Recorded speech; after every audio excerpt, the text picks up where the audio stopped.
Con problemas nos 3 centros de saúde de Poio, o BNG bótase á rúa para exixir unha atención primaria digna. Responsabilizan o PP da Xunta da precaria situación, con consecuencias para todos os veciños. Neste momento, as consecuencias son listas da garda, 1.500 persoas que a día de hoxe siguen sen a súa praza da médico que cubre tanto a Nafans como con Barro. Seguimos con profesionais da sanidade pública doblando horas de traballo, sen baixas e permisos que se cubren, sen previsión, e todo isto evidentemente ten un culpable, que é a xestión e a mala política que está facendo en relación á xestión sanitaria o Partido Popular dende a Xunta. Apoiando esta nova campaña do BNG, a plataforma SOS Sanidade Pública. A intención da Xunta é cubrir o que se poida expediente, pero no fondo hai un nicho moi económico, moi importante neste eido, e tratan de que sea así, non? Vedes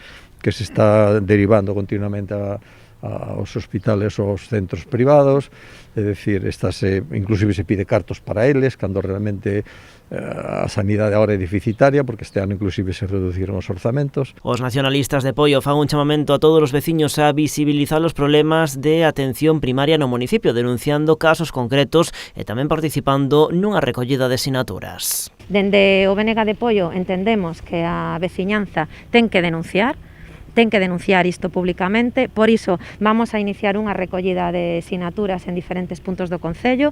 Tamén vamos a centralizar esa recollida de sinaturas e de información nos 3 centros de saúde de Poio. Serán entregadas á Valedora do Pobo, á Xunta e tamén as pensan levar ao Parlamento de Galicia.